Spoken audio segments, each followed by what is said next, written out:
that there's a lot of name branding and branding connected with that, and people give it credibility. But the economics of Ron Paul is not what you think it is. It's not true economics. It's really a form of popularism, nationalism, populist, regional-centric economics. True economics is the economics of the world, because Adam Smith Ron Paul is solid on economics. says, and peace in the world is what brings prosperity to nations. In a sense, that's what he said. So he looks at these Austrian economists, and he will say and make claims to Austrian economics based on people like Mises and Hayek, particularly Ludwig von Mises. But I question, has he ever really read any of his books? I've got a book here. It's a pretty thick book, and it's just one of Mises's books. This is his Theory of Money and Credit. Is this guy a joke or what? He really studied this from all angles as an academic. I don't know. I don't think so, but maybe he has. Have you? Other books. This is the Economic Doctrines of David Davidson. He's a Swedish economist. This is Interest and Prices by Michael Wolford. Has he ever studied that? This is Interest and Prices, Knut Wicksell. Has he ever studied that? This is the Economic Doctrines of Knut Wicksell by Karl, a Swedish economist. And I could go on. There are... Okay, I don't think that holding a bunch of books to a camera is an effective means of refuting somebody's economic doctrines. Maybe I'm mistaken. Are countless other economic ideas besides just a popularized version of Ludwig von Mises. There's polemics, there's counterpoints, there's the capital debates. Remember, life is an art and not a science. It's the spirit of the law, not the letter of the law, that counts. So my first critique against Okay, this guy's a total flake. I'm calling it. Ron Paul is, he may not be well-rounded as an economist. And when somebody's not well-rounded, they're often just focused on one aspect. And let's look at his first aspect. His first aspect is this. Monetary disruptions cause the business cycle.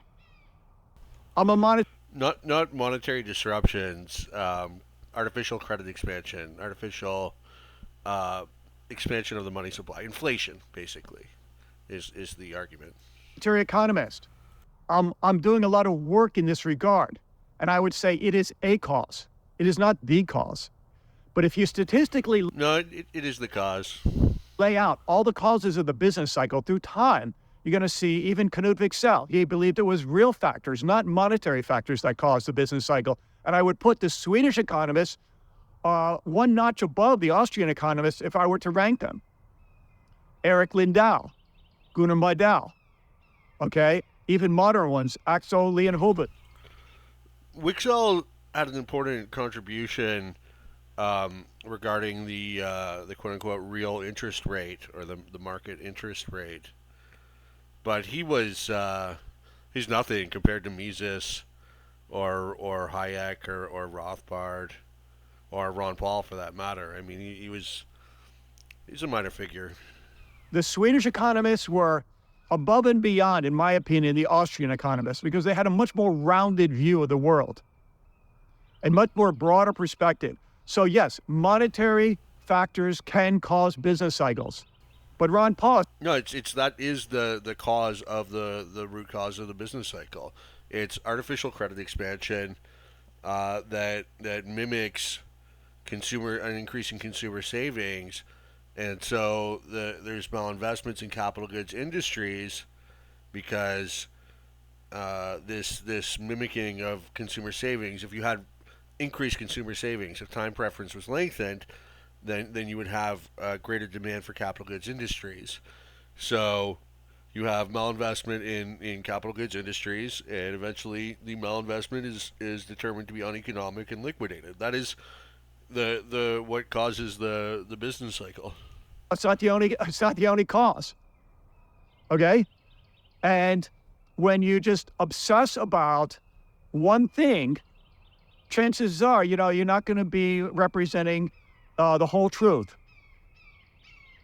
And Hegel spoke about that a lot. The truth is never seen in the beginning or the end, or always the whole. So that's my first critique. He attributes monetary causes as the primary. If you think about it, it has to be something in the money supply that leads to the business cycle, because what else touches every aspect of the economy aside from money? Driver of business cycles. It is a driver, okay? One of many, just like So go ahead, list the other drivers. You look back in history, the cause of this or the cause of that. Okay, so let's talk history. Second thing is, and this is where his nationalism, he's maybe not an ultra-nationalist. He's just focused on his country and region. What would his stance have been in terms of intervention in the 1940s around the world? It's a question.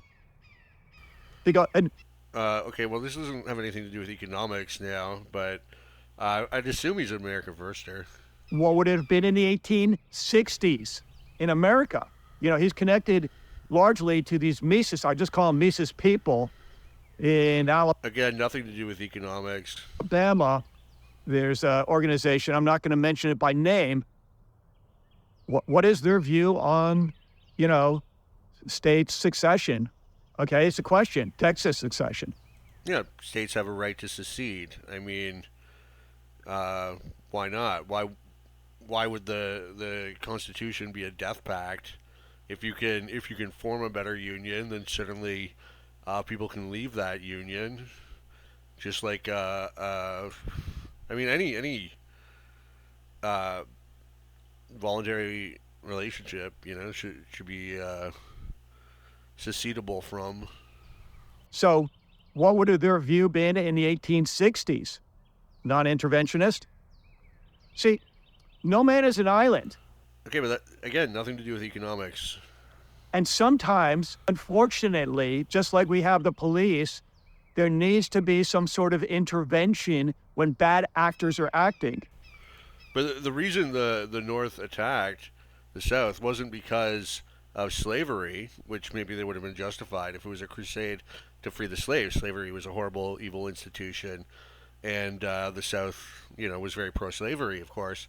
But the reason they invaded was to preserve the Union, and that's not casus belli for war, to keep states in if Quebec seceded from Canada, Canada would not be justified in invading Quebec. Ireland seceded from England. England wouldn't be justified in using military force to take back Ireland. So there's nothing wrong with secession in general. Yes, the Confederate States were slave states and they were pro-slavery. Slavery is very bad. No doubt about that. But I don't see how that justifies going to war to preserve the Union. I certainly know his view in this current year and these past few years as a bad actor is trying to rule in Europe and even Asia. So are we just going to ignore that? Isla Wiesel, the Nobel Prize winner, okay? He spent some time in camps in the 1940s. He said, being neutral, staying out of it, is always on the side of the Again, nothing to do with the economics of Ron Paul. We're on international relations. We're on political theory here. aggressor. How would Ron Paul speak to that point? So if you're neutral... But, I would imagine Ron Paul would be non-interventionist. That's his whole shtick, keep the troops at home. And certainly, if you look at the history of the 20th century, Vietnam, Iraq, Iran, Nicaragua, Grenada, Lebanon. The series of foreign policy failures because of a bellicose American foreign policy are legion. Why do you think there's so much animosity today in the Middle East towards Americans because of support for Israel, because of the military campaigns in Iraq, and because of U.S. troops on the Holy Land? I mean, those are the reasons why Osama bin Laden attacked 9/11. So there are a lot of legitimate grievances on the part of the Muslim people towards the American empire, and it's I find it very difficult to consider the argument that America needs to be more involved overseas when you look at all of the terrible consequences of American intervention in the past. If you're non-interventionist, you're claiming that you're taking the higher moral ground, but is always on the side of the aggressor. And what does that have to But do? it's usually in foreign conflicts, it's not so simple as one side is perfectly good and one side is perfectly evil, and we have to fight for the good against the evil. Usually there's shades of gray involved, and both sides are questionable. Do with economics? Everything. Ludwig von Nothing. It has Mises, nothing to do with economics. he ignores this point. He actually volunteered and served against an aggressor. Okay? He was in Austria at the time. He was not a non-interventionist. He volunteered and served against the same aggressor that is, being a bad actor in Europe. What does this have to do with economics? Everything. Because the objective of economics is to bring more Wait, this guy's on Kaiser Wilhelm's side? people, free minds online, so we all can have freedom. Freedom for some, but not others, is like King George III of England. Freedom for my people, but not other people's people, and now, I'm going to stick out, is not freedom, and it's not true justice. If you want peace, So we should have perpetual war for perpetual peace? No.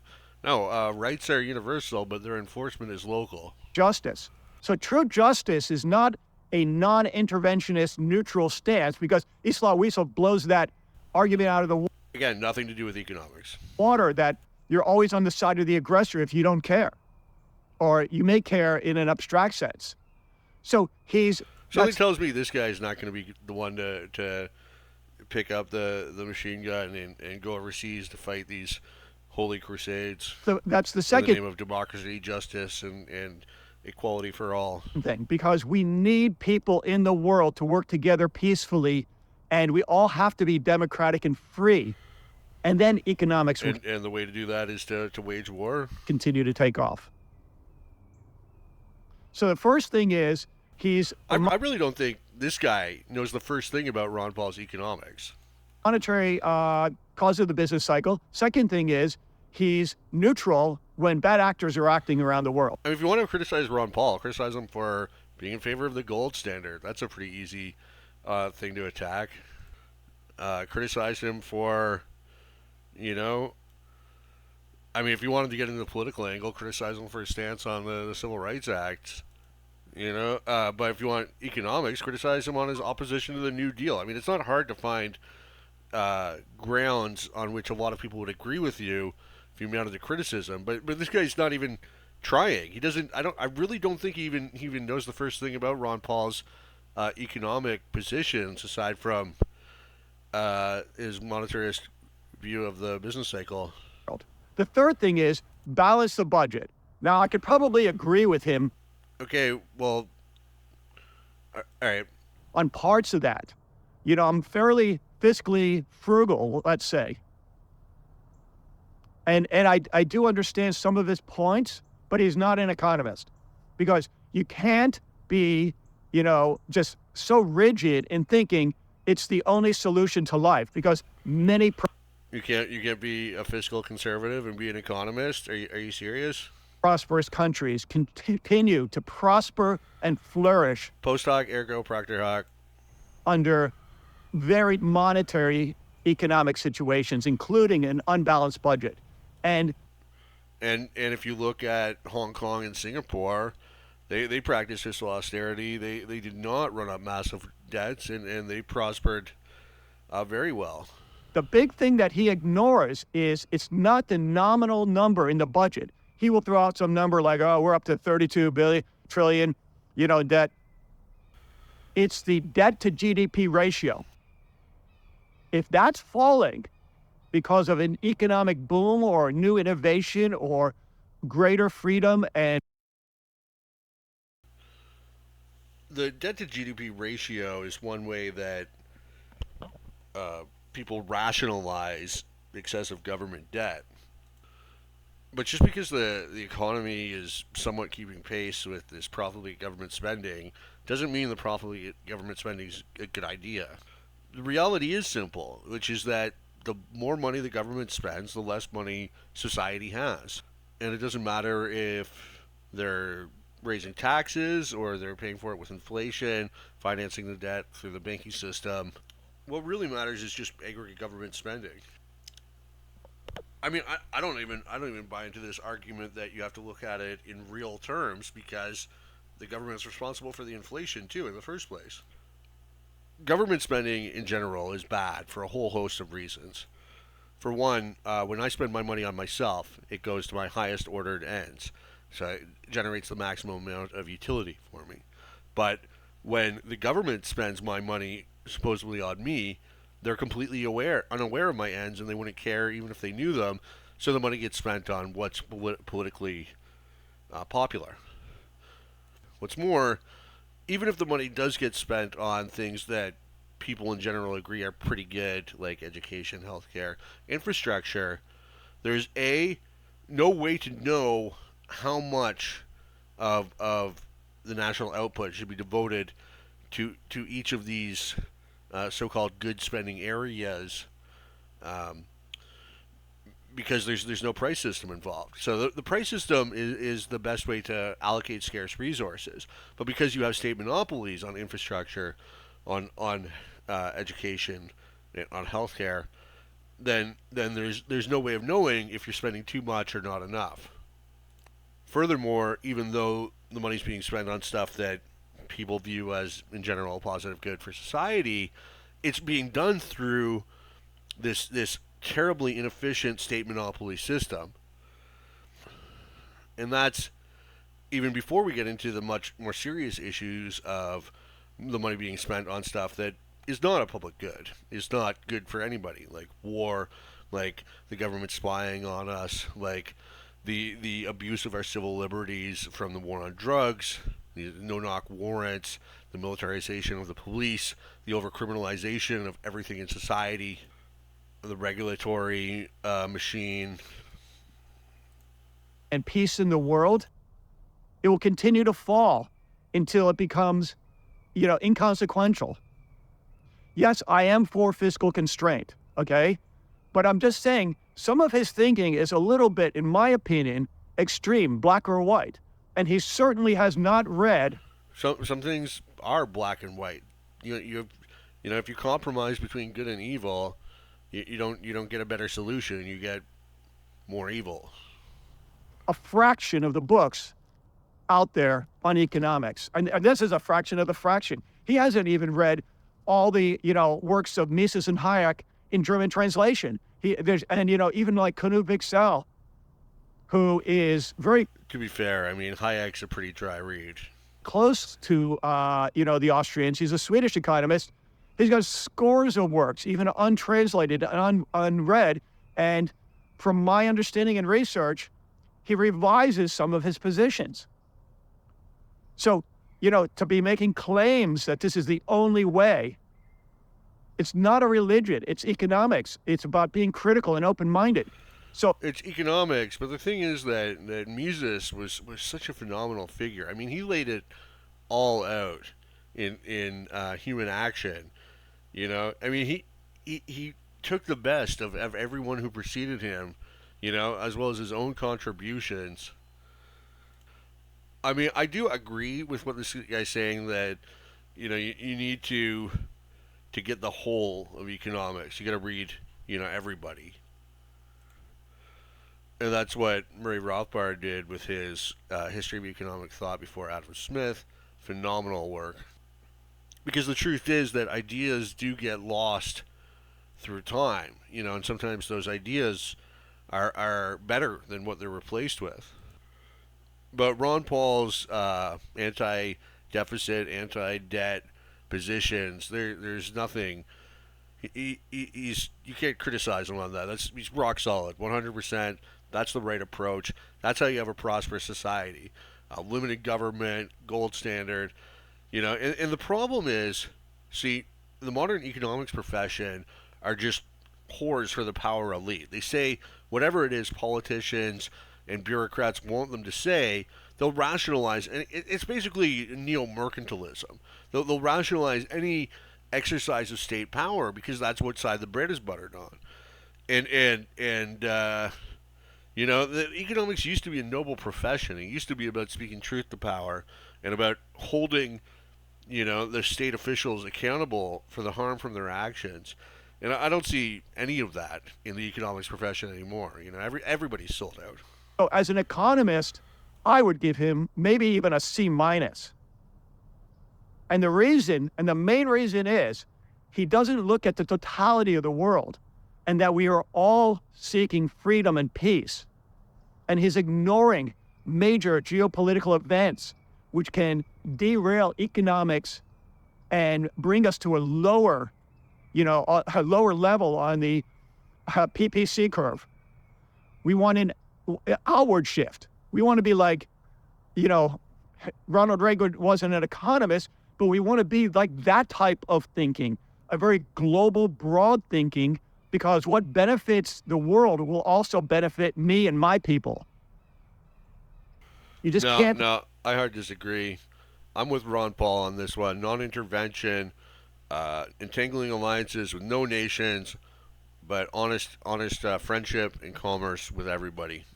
Lock yourself in to one type of thinking. So Ron Paul... It's hubris to think that you can nation build or you can make the world safe for democracy. There's always going to be some dictator somewhere doing some bad stuff. So if you consider that causus belli, then you're just promoting perpetual war for perpetual peace. And if you look at how these interventions have turned out, it's very difficult to make the claim that they've been making the world a better place. Oh, read some Swedish economists. Read some other economists and books and read them thoroughly. Look at the counter arguments and objectively, not emotionally, consider their points. And remember, non-interventionist, being neutral when there's an aggressor in the world, is being on the side of the aggressor. That's the economics of Ron Paul from my For a so-called economics professional, this guy doesn't seem to understand what economics actually is. interpretation. Thank you very much, and have a great day. What a joker.